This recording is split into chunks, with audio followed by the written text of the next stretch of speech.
Hello and welcome! Hi, I'm Eve and you're my special friend. Today we're gonna talk about Life Size.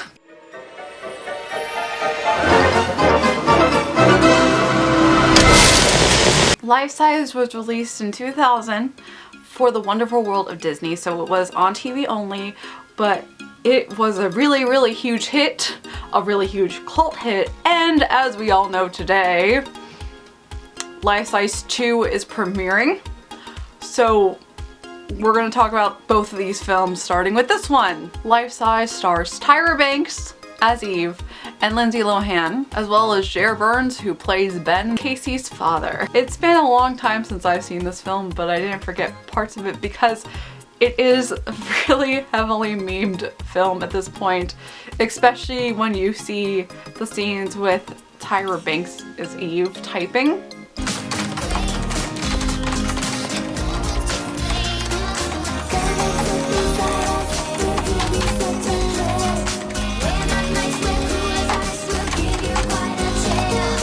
That's used a lot in GIFs and memes. Now that I've seen it again to prepare for the second film, it's still an enjoyable film that does not make any sense at all. The main plot is that Casey's mother died 2 years ago and she still misses her and ends up deciding to search to figure out how she can resurrect her mother with witchcraft. Something that I wasn't aware a 12-year-old would know. Mysticism and Spells website. Resurrection.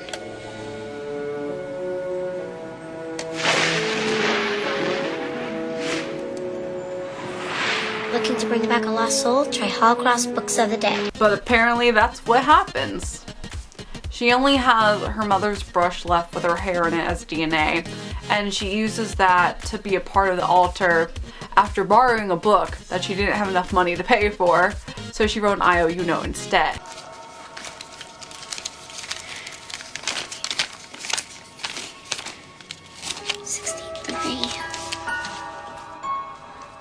Now, is that the outside date?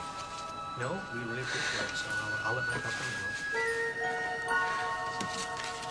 Yeah, so you'll check the warehouses. Casey's father is also friends with this woman from work who ends up stopping by the house because it's Casey's birthday, and trying to be nice, she decides to give her an Eve doll as a birthday present.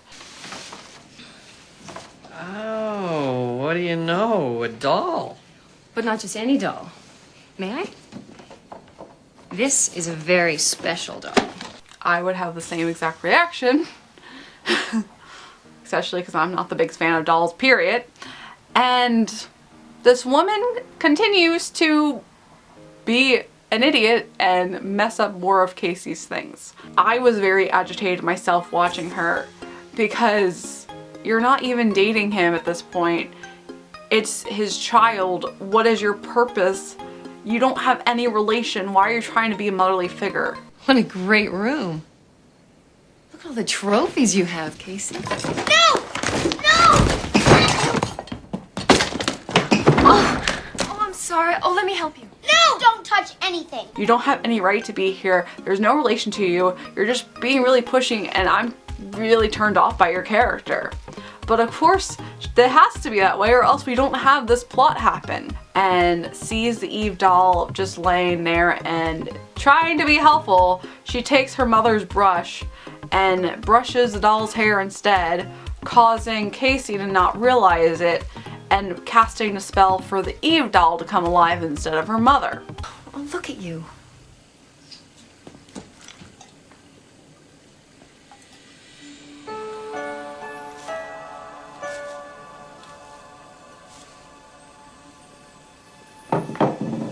That's better.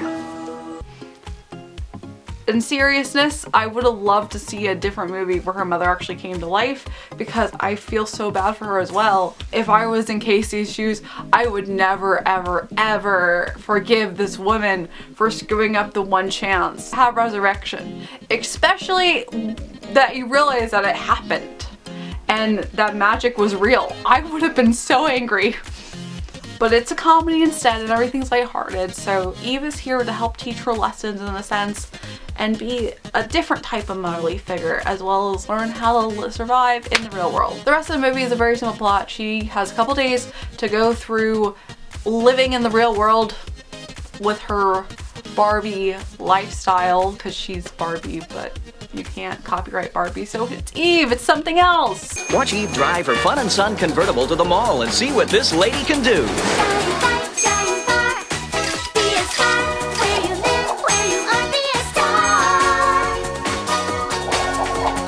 Fun to dress up. I look awesome. She's really Barbie. She ends up helping the family get back to having fun and realizing to appreciate the little things in life, and it's okay to miss people and it's okay to grieve, but you also have to be able to live your own life and not just be stuck in the past. And there are some good life lessons to it, but it's a very surface movie when it comes down to it.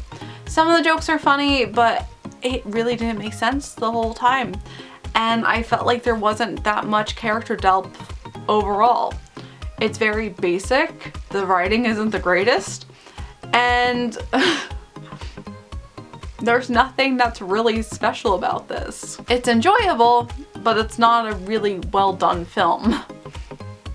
And the other thing that's I find really hilarious is you're basically pumping out the entire Bewitched album in this film.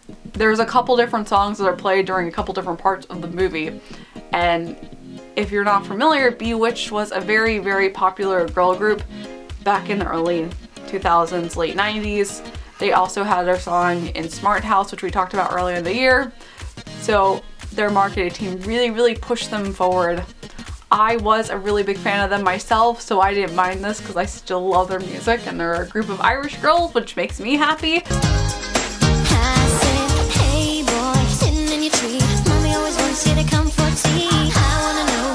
What I do is it very big? Is the room for two? I got a house with the windows and doors. I'll show you mine, you show me yours. I'm the wolf today. Hey. The fashion was really good, and I think that's the best part about it. I would say check it out, but don't expect anything great. And we're gonna see how the second one goes, because Life Size 2 is premiering tonight after 18 years. So you can stay tuned, we're gonna talk about that tomorrow.